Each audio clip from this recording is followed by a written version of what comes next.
Alright, so today we'll be talking about steep turns. Alright, so steep turn. The purpose of steep turns is to develop the smoothness, coordination, orientation, division of attention, and the control techniques necessary for execution of maximum performance turns. Alright, so that's the purpose of a steep turn. Why we do steep turns? What is a steep turn? A steep turn is a maneuver which consists of two 360-degree turns in opposite directions using a 45-degree bank angle for the private pilot standards, which creates a maximum turning performance where relatively high load factor are imposed on the aircraft.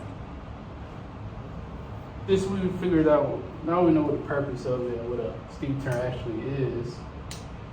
Let's go ahead and try and set it up. So set it up, we want to be at least 1,500 feet AGL. Once we're at least 1,500 feet, we want to do a before landing checklist. So got a before landing checklist. Go to the correct page. Alright, seats are in the correct position, seat belts are fastened, fuel pump will be turned on, fuel selector is on the fullest tank, mixture will be rich, landing light will be turned on, car P as required, and the air conditioning will be turned off. Alright, so that's our before landing checklist. We want the power settings to be at 2,200 RPMs. Okay. All right. So altitude is good. That before landing checklist, our RPM is good. Then we want to choose our best field of landing in case of an emergency. So if we don't have the luxury of being in gliding distance of an airport, good thing that we are in Eastman, we have plenty of runways. I mean, not runways, but we have plenty of fields to glide into. So just pick the best available field closest to us to land in case of a power out situation. All right. Then we want an outside reference. So in this scenario, we have a factory. It's a terrible drawing. We have a factory with some smoke coming out of it. So that would be our visual reference ahead of us. So now we got that visual reference, we'll put our heading bug to align us up with it so we're more situationally aware of where we are and where we need to be. Alright. We need to be under 105 knots, which is our maneuvering speed. Okay. The maneuvering speed is the max safe speed for this maneuver. Alright, so now we got the airplane set up. I will probably be here by the time we get it set up. And let's talk about some techniques. Alright, so we'll be turning a 45-degree bank angle, and our vertical component of lift will decrease. Why? Because we have an increase in our horizontal component of lift. So if we turn 45 degrees, the airplane is going to start to drop. We're going to start losing altitude. Therefore, we have to apply back pressure to maintain that altitude. So you turn out 45 degrees, simultaneously, you want to apply some back pressure to maintain your altitude and your attitude. All right. So let's say you're in it and you're holding it pretty good, but you start losing altitude. So let's get the airplane.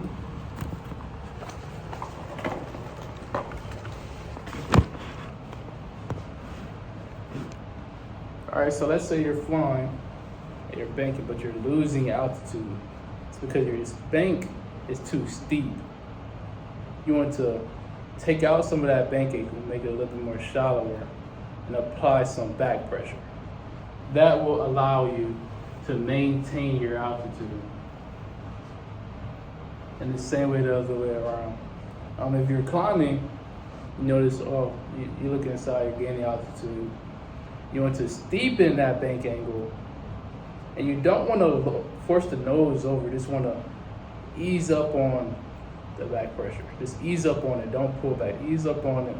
The nose will naturally fall because of the bank that you're putting in, and you'll be able to hold that altitude that you're trying to hold.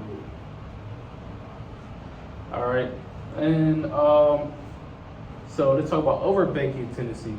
So we're at a 45-degree bank for the private pilot. You will have overbanking tendencies. So you will have to have a slight opposite bank to compensate for that. So let's say you're turning to the left, right? You will turn to the left, but you'll realize you will put the rudder neutral originally, but the airplane will continue to want to go steeper and steeper. So you have to apply a little bit of right aileron into it to ensure that you maintain that attitude, that bank, that 45-degree bank that you're trying to hold. All right. So slight opposite bank to compensate for the overbanking tendency. All right, so we want to make sure we're coordinated throughout this whole thing. All right, so you want to make sure your eyes are always outside scanning, but you want to make sure you're coordinated throughout the entire movement. Why? Because you have 4 left turning tendencies.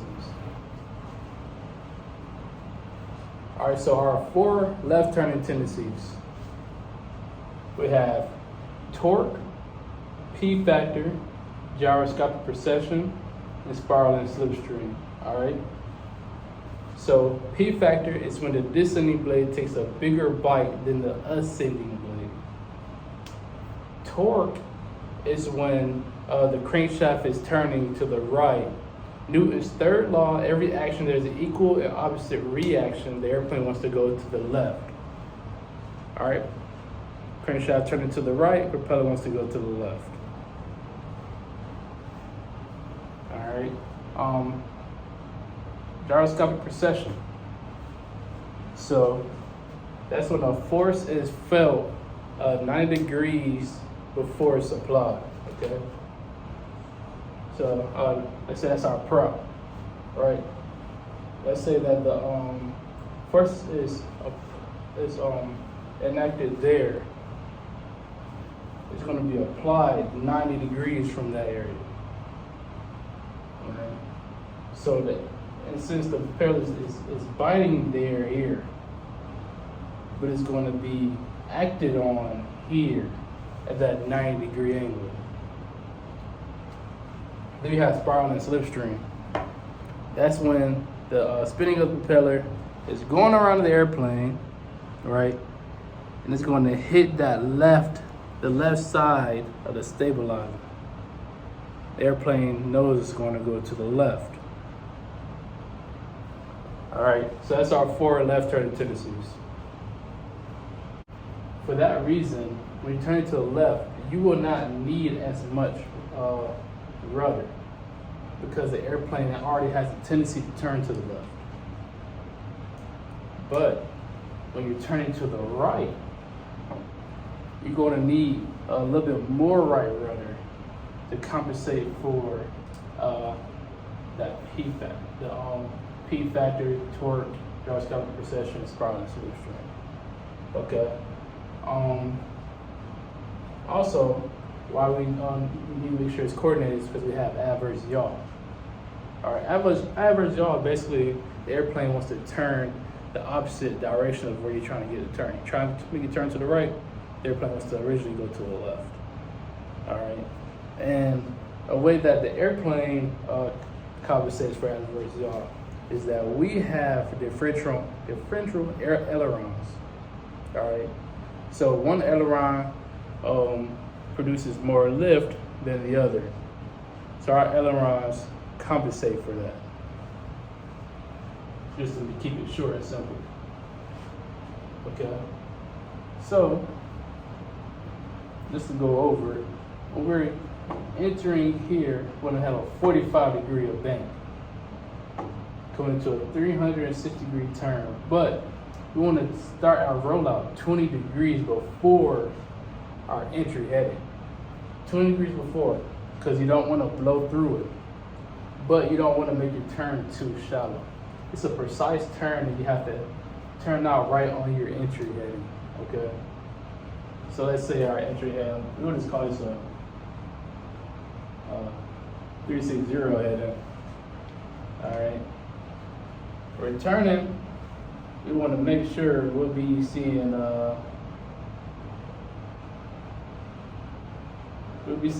20 degrees plus 360. So about like a 020, right? You will start to roll out to get onto your heading.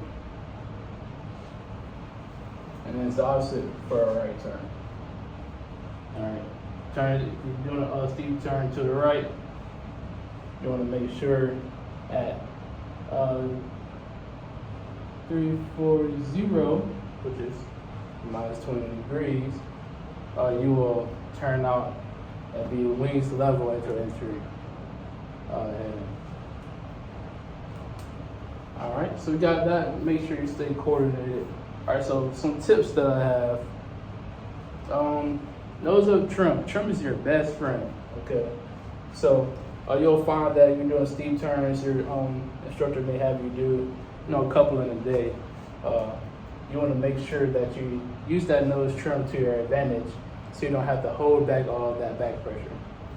It's not a lot of back pressure, but just to ease the pilot's workload, use the trim. So a rule of thumb that I've always been taught was to use 2 rows of trim. All right, so after you bank 1, 2, nose up trim, and it'll be a lot easier. You're still gonna have to have some back pressure, but it's gonna make it a lot easier. All right, if you hit your own wake when you roll out, that means you did it perfectly. Why? Because when you hit your wake, that means that you're finishing the maneuver at the same exact spot that you started. Okay. My third tip is always keep your eyes outside. It'll be very easy to get fixated on those instruments and trying to make sure that,